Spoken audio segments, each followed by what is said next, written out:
एक ऐसा लड़का जो दुनिया का सबसे पावरफुल सॉर्सरर था, पर वो अब अपनी असली पावर को छुपाकर एक नॉर्मल स्टूडेंट की तरह जी रहा है। एनिमे के स्टार्टिंग में हमें एक लड़का दिखाया जाता है जिसका नाम रे वाइट है। वो अपने नए स्कूल में जा ही रहा था कि वो एक लड़की से टकरा जाता है। रे उस लड़की से माफी भी मांगता है। उस लड़की की दोस्त उसको बताती हैं, ना ये अमीर घर का है ना इसको जादू आता है, ये तो बस एक ऑर्डिनरी लड़का है। जो सुनकर सब अजीब बिहेव करने लगते हैं। तभी वहाँ एक लड़का आ जाता है जिसका नाम अल्बर्ट है। रे उससे दोस्ती का हाथ भी बढ़ाता है, पर अल्बर्ट उससे बहुत रूड वे में बात करता है और बोलता है ये स्कूल बस अमीर बच्चों या जादूगर के बच्चों के लिए है, तू यहाँ क्या करने आया है। रे उससे बोलता है मैं यहाँ बहुत सी चीजें सीखने आया हूँ। तब अल्बर्ट उससे लड़ने लगता है। तभी वहाँ एक लड़की आ जाती है जिसका नाम एमिलिया रोज है। ये बहुत अमीर फैमिली की लड़की है। तब अल्बर्ट रे से बोलता है तुझे तो मैं बाद में देखूंगा। इतना बोलकर अल्बर्ट वहाँ से चला जाता है। तब रे के पास एमिलिया रोज आती है और वो रे की तरफ दोस्ती का हाथ बढ़ाती है। फिर हमें असेंबली का सीन दिखाया जाता है जहां उस एकेडमी की प्रिंसिपल जिसका नाम एबी है वो उन सब बच्चों को मोटिवेट कर रही होती हैं अच्छा सोर्सरर बनने के लिए। फिर एमिलिया रोज स्टेज पे आती है जो न्यू रिप्रेजेंटेटिव है इस एकेडमी की। फिर हमें क्लासरूम का सीन देखा जाता है जहां रे अपनी पुरानी यादों में खो जाता है। तब क्लास टीचर रे को बोलती है क्लास में ध्यान दो। फिर हमें बताया जाता है कि इस दुनिया में सोर्सरर के 5 रैंक होते हैं, जिसमें सबसे ऊपर ग्रैंड रैंक के सोर्सरर होते हैं और एक टाइम पे बस 7 ही लोग हो सकते हैं ग्रैंड रैंक के लेवल पे। ये 7 लोग दुनिया के सबसे पावरफुल लोग हैं। उन 7 सॉर्सरर में से एक स्कूल के प्रिंसिपल एबी भी हैं जो एक ब्लेज सॉर्सरर है। सेकंड पे है कारेन कॉर्लिन जो एक स्पेलिंग सॉर्सरर है, और कुछ ऐसे भी ग्रैंड रैंक सॉर्सरर है जिसके बारे में कुछ ज्यादा इन्फॉर्मेशन नहीं है। बस यही इन्फॉर्मेशन है कि वो सब एक आइस ब्लेड सॉर्सरर है जो एक वॉर के बाद सब गायब ही हो गए। और मैं आपको बता दूं रे वाइट भी एक ग्रैंड सॉर्सरर है जो अपनी पहचान सबसे छुपाया हुआ है। उसके बाद उन लोग के टीचर उन लोग को मैजिक कैसे परफॉर्म करना है वो सिखाती हैं। सबसे पहले एनर्जी को कोड में बदलना रहता है, उसके बाद उसे डिकोड करना रहता है, फिर उसको सिमेट्रिक वे में रखना रहता है, फिर उसे मैनिफेस्ट करना रहता है। अगर सब सही तरह रहा तो तब जादू काम करेगा। तब रोज टीचर से पूछती है क्या जादू का कोई लिमिट भी होता है। तब उसकी टीचर बताती हैं ऐसी कोई बात नहीं है, वो लोगों पर डिपेंड करता है कि वो कितने कैपेबल हैं उस जादू को यूज करने के लिए। सबके हिसाब से सबकी लिमिट डिसाइड होती है। और टीचर ये भी बताती हैं हम लोग मैजिक को मैटर के 4 पार्ट में डिवाइड कर सकते हैं, सॉलिड, लिक्विड, गैस और प्लाज्मा। फिर सब मैजिक करने की कोशिश करते हैं जहाँ रोज बहुत अच्छे से कर लेती है, पर वहीं दूसरी तरफ रे वाइट अच्छे से नहीं कर पा रहा होता है। रे को देख कर अल्बर्ट गुस्सा हो जाता है और बोलता है इसे तो अच्छे से मैजिक भी नहीं करना आता है, आखिर इसे यहाँ एडमिशन कैसे मिला। उसके बाद जब रे लाइब्रेरी में जाता है तो उसे वहाँ एक लड़की मिलती है। रे उससे बोलता है तुम तो अपनी क्लास की हो ना, आज मैं तुम्हें मैजिक क्लास में नोटिस किया। वो लड़की हाँ बोलती है और अपना नाम एलिशा ग्रिफ्थ बताती है। फिर यहाँ दोनों दोस्त बन जाते हैं। फिर जब दोनों यहाँ और भी बात करते हैं तो हमें पता चलता है एलिशा डॉक्टर अनिश वॉथ की बहुत बड़ी फैन है। तब रे उससे बोलता है कि वो भी उनका बहुत बड़ा फैन है। असल में डॉक्टर अनिश वॉथ बहुत जाने माने मैजिशियन है। तब रे एलिशा से पूछता है तुम्हारे बाल इतने सुंदर हैं फिर भी तुम इन्हें ढक रही हो, ऐसा क्यों। तब एलिशा बोलती है क्योंकि मेरे कान की वजह से, मैं एक हाफ एल्फ हूँ ना, मेरी कान की वजह से लोग मेरा बहुत मजाक उड़ाते हैं। तब रे उससे बोलता है तुमको इसे छुपाने की जरूरत नहीं है, तुम ऐसे बहुत खूबसूरत दिखती हो। एलिशा अपनी तारीफ सुन के बहुत खुश हो जाती है। फिर जब शाम होता है तो रे एक लड़के से मिलता है जिसका नाम एल्वी है। एल्वी ने ही रे को बुलाया है बात करने को। ये दोनों भी क्लासमेट हैं। फिर दोनों एक दूसरे की बॉडी देखकर फ्रेंड बन जाते हैं। फिर अगले दिन रे सुबह सुबह रनिंग पे जाता है तो उसे एक लड़की मिलती है जिसका नाम रेबिका है और ये एक 3rd ईयर स्टूडेंट है। फिर जब रे एल्वी के साथ स्कूल जाता है तो एल्वी उसे रोज, रेबिका और ओलिग्रे के बारे में बताता है। ये सब यहाँ के सबसे अमीर फैमिली के स्टूडेंट हैं। फिर रे एल्वी से बोलता है तुम क्लास में चलो, मुझे प्रिंसिपल से मिलना है। फिर जब रे कॉरिडोर में जा रहा होता है तो वो एक लड़की से टकरा जाता है।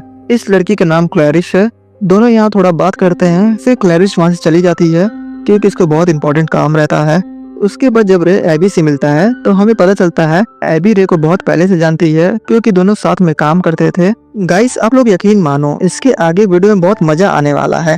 तो अगर वीडियो पसंद आ रहा हो तो वीडियो को लाइक करिएगा और चैनल को सब्सक्राइब कर लीजिएगा। फिर तलवारबाजी की क्लास हो रही होती है जहाँ रे और एल्बर्ट की प्रैक्टिस चल रही होती है। एल्बर्ट को लगता है कि रे कोई लल्लू पल्लू लड़का है। जब एल्बर्ट उस पर अटैक करता है तो रे उसे रोक लेता है, जो देख कर सब कंफ्यूज हो जाते हैं। फिर एल्बर्ट दोबारा से अटैक करता है तो रे उसकी तलवार ही तोड़ देता है, जिसे देखकर सब हैरान हो जाते हैं। फिर हमें रात का सीन दिखाया जाता है जहाँ रे के रूम से अजीब अजीब आवाज आ रही होती है। ऐसा लग रहा होता है कि जैसे रे और एल्वी कुछ तो कांड कर रहे हैं, पर ऐसा कुछ नहीं रहता है। दोनों तो बस एक्सरसाइज कर रहे होते हैं। दोनों अब तक बहुत अच्छे दोस्त बन चुके हैं। रे एल्वी से बताता है कि वो 2 क्लब में ज्वाइन हो चुका है। तब एल्वी उससे बोलता है, ये तुम्हारे लिए टफ नहीं है? तब रे उससे बोलता है, नहीं, क्योंकि मेरे पास ये है।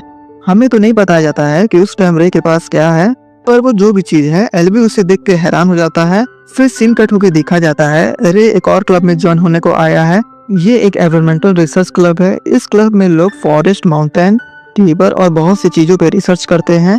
उस क्लब का बॉस रे से बोलता है, तुम इस क्लब के लायक नहीं हो क्योंकि तुम बहुत कमजोर दिख रहे हो। फिर वो आदमी रे से अपनी बॉडी दिखाने को बोलता है। जब रे उसे अपनी बॉडी दिखाता है तो उसकी बॉडी देखकर सब एकदम हैरान हो जाते हैं। फिर क्लब का बॉस रे से बोलता है, ये जिम में बनाई हुई बॉडी नहीं है। तब रे बोलता है, हाँ, मैं अपने आप को फॉरेस्ट में और वाइल्ड लाइफ में ट्रेन किया हूँ। तब क्लब का बॉस रे से पूछता है, क्या तुम्हारे पास ये है? तब रे भी अपना दिखाता है हंटर लाइसेंस। तब हमें पता चलता है कि ये क्या है। इसे गोल्ड हंटर लाइसेंस बोलते हैं।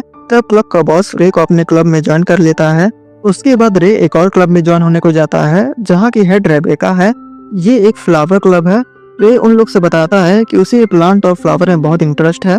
रेबेका रे से बोलती है, इस क्लब में बस लड़कियां हैं, इससे तुमको कोई दिक्कत नहीं है ना? रे बोलता है कि उसे कोई दिक्कत नहीं है। तब एक लड़की जिसका नाम डीना है वो बोलती है कि उसे रे से दिक्कत है, उसे नहीं लगता है कि रे इस क्लब के लायक है। तब रेबेका डीना से बोलती है, तो ठीक है, तो तुम इसका टेस्ट लोगी और अगर उसके बाद भी तुमको लगा कि रे इस क्लब के लायक नहीं है तो हम लोग इसे इस क्लब में नहीं लेंगे। उसके बाद डीना रे को टेरिस पे लाती है और उसे वहाँ के सारे घास काटने को बोलती है। फिर डीना रे से बोलती है, तुम्हारे पास बस 1 हफ्ते का टाइम है और तुम्हें ये सब अकेले ही करना है। इतना बोल के वो वहाँ से चली जाती है। फिर रे वहाँ डेली काम करने लगता है। उसे काम करते हुए डीना, एवी और एलिश भी दिख रही होते हैं।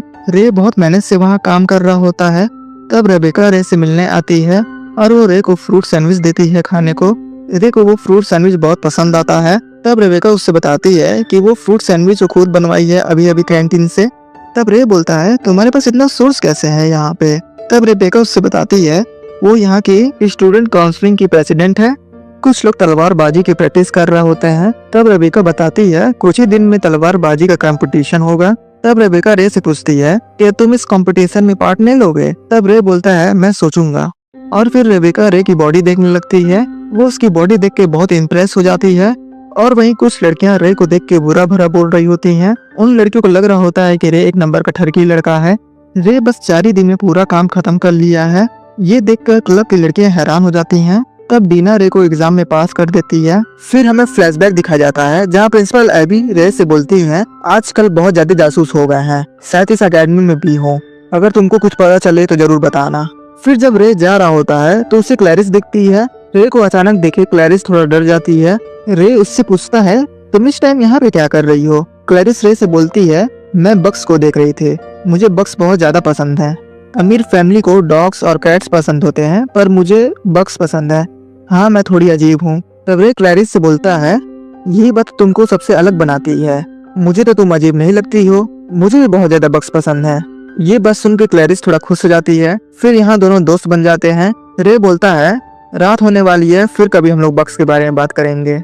ये सुन के क्लैरिस एक्साइटेड हो जाती है। तब रे उससे बोलता है, मुझे तुमसे बात करने में बहुत अच्छा लगता है। जो सुन के क्लैरिस शर्मा जाती है और बोलती है, मुझे भी तुमसे बात करने में बहुत अच्छा लगता है। इतना बोल के क्लैरिस वहाँ से चली जाती है। फिर अगले दिन सॉर्सरी की क्लास रहती है जहाँ क्लास टीचर सॉर्सरी के बारे में रे से पूछती हैं। तो रे बताता है, सॉर्सरी में 4 ग्रेड होते हैं। सबसे नीचे होता है लो, उससे ऊपर मिड, उससे ऊपर हाई और सबसे ऊपर हॉली। वो और भी डेरिवेटिव के बारे में बताता है। रे की ये नॉलेज देख के टीचर उसकी तारीफ करती हैं। फिर टीचर बोलती है, आज तुम लोग का प्रैक्टिकल एक्सरसाइज काफका फॉरेस्ट में करेंगे। और ये भी बोलती है, तुम लोग 4 लोग का ग्रुप बना लो। तब रे सोचता है वो किसके साथ टीम बनाए, तो एविस की टीम में ज्वाइन होता है। फिर रे देखता है एलिस अकेले बैठी हुई है। तो रे एलिशा को अपने टीम में ज्वाइन होने को बोलता है। एलिशा थोड़ा शर्मा रही होती है क्योंकि उसे लगता है कि वो बहुत कमजोर है। तो रे उसे मनाता है और एबी भी आके उसे मनाता है। तो एलिशा मान जाती है। फिर रोज आके पूछती है, क्या मैं भी ज्वाइन हो सकती हूँ? तो रे रोज से बोलता है, तुम तो हमेशा से इस ग्रुप की पार्ट हो। ये देखकर पूरी क्लास हैरान हो जाती है कि रोज उन लोग की टीम में ज्वाइन हो रही है। और ये एल्बर्ट भी देख के इन लोग को चिढ़ रहा होता है। फिर उन लोग की ट्रेनिंग स्टार्ट होती है जहाँ टीचर उन लोग को मिशन के बारे में समझाती हैं। उन लोगों का गोल है फॉरेस्ट के सेंटर में पहुंचना और चेक मार्क पे अपना स्टैंप लगाना। जो टीम सबसे ज्यादा स्टैंप कलेक्ट करेगी उसकी जीत होगी। और इन लोगों के पास बस 24 आवर्स है। टीचर ये भी बोलती हैं, तुम लोग थोड़ा बच के रहना, इस फॉरेस्ट में बहुत सारे मॉन्स्टर हैं। फिर मिशन स्टार्ट होता है, सबको अलग अलग चेक पॉइंट पे ले जाया जाता है। रे की टीम प्लान बनाती है। रोज बोलती है रे और एबी को आगे रहना चाहिए, मैं बीच में और एलिशा को पीछे। तब रे बोलता है वो बीच में रहेगा क्योंकि उसके पहले भी वो ऐसे फॉरेस्ट में ऐसा काम कर चुका है, तो उसे इन सब चीज की आदत है। फिर इन लोगों का मिशन स्टार्ट होता है। रे की टीम पूरे प्लान से आगे बढ़ रही होती है। तभी एलिशा को एक मॉन्स्टर दिखता है। फिर सब मिलके उस मॉन्स्टर से लड़ते हैं, पर रे उसे अकेले ही हरा देता है। फिर जब सब आगे जाते हैं तो उन लोग को एक चेक पॉइंट मिल जाता है और वहीं दूसरी तरफ सब लोग अपना अपना बेस्ट दे रहे हैं। फिर जब रात होती है तो सब एक जगह रुकते हैं, सब रे की तारीफ कर रहे होते हैं। तो एवी रोज से बोलता है तुम औरों से अलग हो, जहाँ रिच फैमिली थोड़ी घमंडी होती है और तुम लोगों में भेदभाव नहीं करती हो। तब रोज बोलती है मुझे लोगों में भेदभाव करना पसंद नहीं है। फिर एवी रे से बोलता है हम लोग तुम्हारे भरोसे हैं। ये बात सुन के रे को अपने पुरानी दोस्त की याद आ जाती है। रे सोचता है उस बार के मुकाबले तो ये फॉरेस्ट एक जन्नत की तरह है। फिर सब सो जाते हैं पर रे जगा रहता है। फिर जब सुबह होती है तो जंगल में किसी की चिल्लाने की आवाज आती है, तो रे दौड़ के जाता है और वो देखता है कि एल्बर्ट खतरे में है। वो बड़ा मॉन्स्टर एल्बर्ट पे हमला करने ही जाता है कि रे आकर उस मॉन्स्टर को हरा देता है, पर एल्बर्ट रे को थैंक यू नहीं बोलता है। वो अभी पर भी रे से चिढ़ रहा होता है। तभी वहाँ रे के दोस्त भी आ जाते हैं। तब रोज रे से पूछती है तुमने इस मॉन्स्टर को अकेले हराया है, आखिर तुम हो कौन? और उन लोगों पे कोई तो नजर रखा हुआ है। वो इंसान उस मॉन्स्टर पे मैजिक करता है जिससे वो मॉन्स्टर जिंदा हो जाता है और बहुत ज्यादा पावरफुल भी हो जाता है। फिर रे उस मॉन्स्टर से लड़ने लगता है। वो मॉन्स्टर रे पे भारी पड़ रहा होता है, तो रोज अपने मैजिक का यूज करती है और उस मॉन्स्टर को डिस्ट्रैक्ट करती है। फिर एफी बहुत बड़ा स्टोन फेंकता है और एलिशा अपने मैजिक का यूज करके वो स्टोन उस मॉन्स्टर पे मारती है, जिस चीज का फायदा उठाकर रे उस मॉन्स्टर को हरा देता है। रे के दोस्त रे की तारीफ कर रहे होते हैं। तब रे को उन सबको देख के अपनी पुरानी टीम की याद आ जाती है। वहीं क्लैरिस जो छुप के सब देख रही होती है, वो रे की फाइटिंग स्टाइल देख के इम्प्रेस हो जाती है। फिर रे की टीम सब स्टैम्प कलेक्ट कर लेते हैं। रे एलिश को कंधे पे लिया रहता है क्योंकि वो बहुत थक गई रहती है। एवी रे से बोलता है तुम फॉरेस्ट में ट्रेनिंग करते थे इसलिए तुम यहाँ अच्छा कर पाए ना, ऐसा ही है ना? रे बोलता है हाँ तुम सही बोले। फिर प्रैक्टिकल खत्म होता है और रे की टीम सबसे ज्यादा स्कोर की है, तो वो ये कंपटीशन जीत जाते हैं। बहुत लोग देख के जल रहे होते हैं। सबको यही लगता है रोज उन के टीम में है इसलिए सब जीते, पर क्लैरिस रे के जीतने पर बहुत खुश होती है। फिर हमें एक औरत दिखाई जाती है जो रे का इंतजार कर रही है। इसका नाम लीडिया है। तब उसकी सर्वेंट जिसका नाम कार्ला है वो लीडिया से बोलती है आप घबराइए मत, वो आते ही होंगे। फिर जब रे आता है तो कार्ला उसका स्वागत करती है और उसको लीडिया के पास ले जाती है। जब रे लीडिया से मिलता है तो लीडिया उससे बोलती है बहुत दिन हो गए, अब तो तुम बड़े हो गए हो। तब रे बोलता है तभी पर भी आप तो मेरे मास्टर ही रहोगी। फिर लीडिया रे का हालचाल पूछती है। रे बताता है सब ठीक है, पर वो थोड़ा हिचकिचाता है। तब लीडिया बोलती है समझ गई, शायद उसको 5 साल अभी और लगेंगे। रे बोलता है उसका इस्तेमाल करना तो मना है ना? तब लीडिया बोलती है हाँ, पर अगर तुमको कभी ऐसा महसूस हो उसका इस्तेमाल करना जरूरी हो तो वो तुम्हारा फैसला है, क्योंकि मैं तुमको आइस ब्लेड सॉर्सर का पोजीशन दे चुकी हूँ। तब लीडिया रे से बोलती है एक अफवाह फैल रही है, उसी के बारे में बात करने के लिए मैं तुम्हें यहाँ बुलाई हूँ। असल में जब हम लोग सॉर्सरी पे रिसर्च करते हैं तो हम लोग कोड की बात जरूर करते हैं, पर मैं जिस पे रिसर्च कर रही हूँ वो हमारा ब्रेन है। तुम तो जानते ही हो रे, सॉर्सरी पे काबू दिमाग से किया जाता है। फिर हमें बताया जाता है ब्रेन का आगे का हिस्सा यूज करके इंटरनल इन्फॉर्मेशन को कोड किया जाता है। जब ये प्राइमरी मटेरियल के कांटेक्ट में आता है तो उसी से सॉर्सरी बनता है। मैं कुछ सिंपल नहीं बताऊं तो यहाँ पे बस वही बात चल रही है कि ब्रेन को यूज करके कैसे मैजिक किया जाता है। तब लीडिया बोलती है शायद ब्रेन और सॉर्सरी पे रिसर्च करने से और भी बहुत सी राज खुले। तब लीडिया बताती है कुछ ऐसे भी लोग हैं जिसका मिसयूज कर रहे हैं। वो लोग रिसर्च करने के बजाय लोगों का दिमाग खोल के देखते हैं, जो एक तरह से बहुत ही गलत है। ये तो एक तरह से क्राइम है। ये लोग खुद को इल्यूजन्स बताते हैं। उन लोगों को लगता है कि वो मुझे अपनी टीम में ले लेंगे, पर मैं उन्हें साफ साफ मना कर दिया। पर मैंने मना किया तो वो और भी सॉर्सरी के पीछे पड़ गए और उन्हें अपनी टीम में लेने लगे। उसके बाद रे लीडिया को जंगल में घुमाने ले जाता है। फिर वहाँ सब थोड़ा बात करते हैं कि पहले सब साथ में कैसा काम किया करते थे। तब लीडिया रे से पूछती है तुम वहाँ पे दोस्त बनाए कि नहीं? तब रे अपने दोस्तों के बारे में बताता है और हमें पता चलता है एलिसा जो डॉक्टर अस्तमोन की फैन है वो और कोई नहीं लीडिया ही है। तब लीडिया बोलती है अगली बार अपने दोस्तों को बुलाना, मैं उन सबसे मिलना चाहूंगी जिन्होंने तुम्हें खुल के हंसना सिखाया। तब लीडिया रे से बोलती है जून आने ही वाला है और वो मैजिक स्वॉर्ड फाइटिंग कंपटीशन भी। तुम्हें पता है रे, वो कंपटीशन में 4 बार लगातार जीती हूँ, तुमको भी इसमें पार्टिसिपेट लेना चाहिए। तब रे बोलता है मैं किसी की नजर में ना आऊँ तभी ठीक है। फिर लीडिया रे को एक बुक देती है। फिर हमें दिखाया जाता है एलिसा कहीं जा रही होती है, तभी वहीं रे आता है रनिंग करते हुए। एलिसा रे से बताती है कि वो लाइब्रेरी जा रही है। तब रे पूछता है, क्या मैं भी तुम्हारे साथ आ सकता हूँ? फिर एलिसा बहुत अच्छे से तैयार होकर आती है। तब रे उसकी तारीफ करता है, जिसे सुन के एलिसा बहुत शर्मा जाती है। फिर जब दोनों लाइब्रेरी जाते हैं तो एलिसा लिडिया की बुक दिखाती है जो उसे बहुत पसंद है। फिर एलिसा वो बुक पढ़ने लगती है। रे भी एक बुक पढ़ रहा होता है तो एलिसा उससे पूछती है, तुम कौन सा बुक पढ़ रहे हो? तब रे उसे बताता है कि वो एक रोमांटिक नॉवल पढ़ रहा है, जो सुनकर एलिसा शॉक हो जाती है। तब रे बताता है, ये बुक बहुत हेल्प करती है, इससे दूसरों के इमोशन बहुत अच्छे से समझ सकते हैं। एलिसा और रे को साथ में क्लैरिस देख लेती है। वो सोचती है कि रे दूसरी लड़कियों के साथ क्यों घूम रहा है, कहीं ये सब डेट तो नहीं कर रहे हैं। क्लैरिस सोचती है वो रे के पास जाकर कैसे बात करे। तभी उसके पास रे ही आ जाता है, जिसे देखकर क्लैरिस थोड़ा घबरा जाती है। फिर रे क्लैरिस को साथ में लंच करने के लिए बोलता है, जिससे क्लैरिस थोड़ा पहले शर्मा रही होती है पर बाद में वो मान जाती है। फिर रे क्लैरिस को एलिसा से इंट्रोड्यूस कराता है। फिर सब साथ में लंच करते हैं। फिर एलिसा और क्लैरिस चले जाते हैं। जब रे जा रहा होता है तो वहीं उसे रोज दिखती है। तब रे रोज के पास जाता है और उससे पूछता है, तुम यहाँ कैसे? तो रोज बताती है, आज रिच फैमिली की गैदरिंग है इसीलिए आई हूँ। रोज बताती है कि उसे ये सब नहीं पसंद है। फिर रे रोज की कपड़े की तारीफ करता है, जिससे रोज खुश हो जाती है। फिर रे रोज को बताता है कि वो आज एलिस और क्लैरिस के साथ घूमने आया था। तब रोज रे से पूछती है, तुम मेरे साथ चल सकते हो अगर तुम्हारे पास टाइम हो तो। तब रोज रे को शॉपिंग पे ले जाती है और उसे कपड़ा पहन के दिखा रही होती है। रोज रे से बोलती है, तुम बहुत ज्यादा लड़कियों से घुल मिल जाते हो। रे बताता है, ऐसा इसलिए क्योंकि वो बचपन में ज्यादा कर लड़कियों के आसपास ही गुजारा है। तभी रोज के पास एक मकड़ा आ जाता है, जिससे रोज डर कर जाकर रे से चिपक जाती है। जब रोज को रियलाइज होता है कि वो कपड़ा नहीं पहनी है तो शर्मा कर अंदर भाग जाती है। फिर हमें दिखाया जाता है क्लास टीचर और रे साथ में बैठकर चाय पी रहे होते हैं और बात कर रहे होते हैं। क्लास टीचर रे से बोलती हैं, तुम यहाँ पे खुश हो ना? क्योंकि मैं देखती हूँ यहाँ के बच्चे तुमको लाइक नहीं करते हैं, वो सब तुमको ऑर्डिनरी लड़का समझते हैं, पर मुझे पता है तुम बहुत खास हो, तुम बहुत चीज़ों में अच्छे हो। अगर तुमको किसी चीज़ की जरूरत पड़े तो तुम मुझसे बोलना। फिर हमें जंगल का सीन दिखाया जाता है, जहाँ पे एल्बर्ट है और बोलता है, मैं तुमको नहीं छोड़ूंगा रे। यहीं पे वो मिस्टीरियस आदमी भी रहता है। फिर हम ईवी और रे को देखते हैं, जो कि अपने न्यू क्लब के साथ वर्कआउट कर रहे होते हैं और काफी ज्यादा पसीना बहा रहे होते हैं। जिसके बाद रे सैरा के पास आ जाता है, जो कि उसे एक की देती है, जिससे कि वो क्लब में आ जाता है। तभी अचानक वो ये देखता है कि सामने रिबेका कपड़े चेंज कर रही होती है, जिसको देखकर वो काफी हैरान हो जाता है।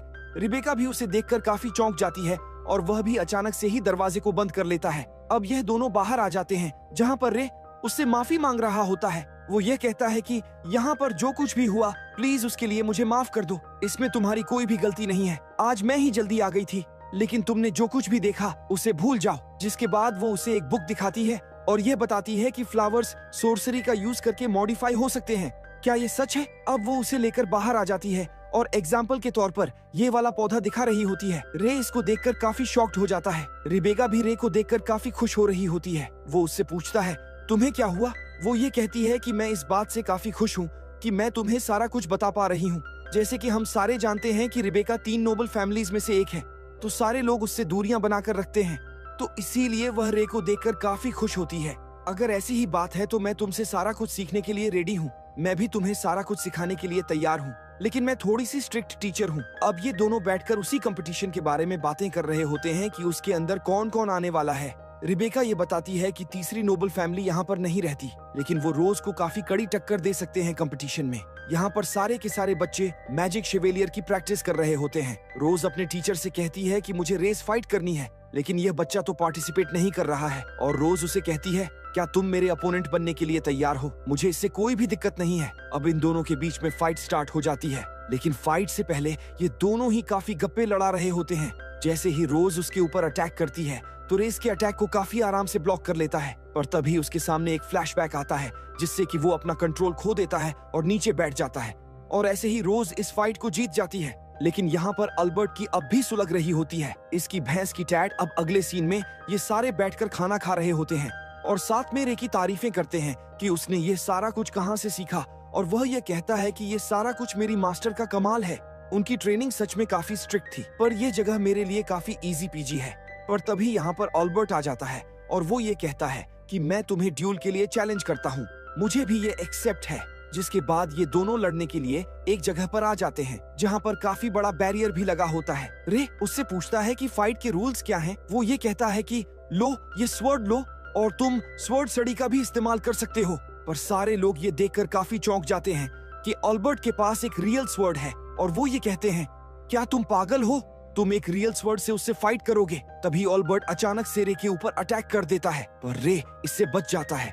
यहीं पास में हम उसी बंदे को देखते हैं जो कि इन दोनों की फाइट के ऊपर नजर बनाए हुए है। ऑल्बर्ट के बार बार अटैक करने के बाद भी रे उससे बड़ी आराम से बच जाता है, जिसको देखकर ऑल्बर्ट को काफी गुस्सा आता है। वो ये कहता है कि तुम मुझसे बार बार बच क्यों रहे हो, लेकिन मैं तुम्हें छोड़ने वाला नहीं हूँ।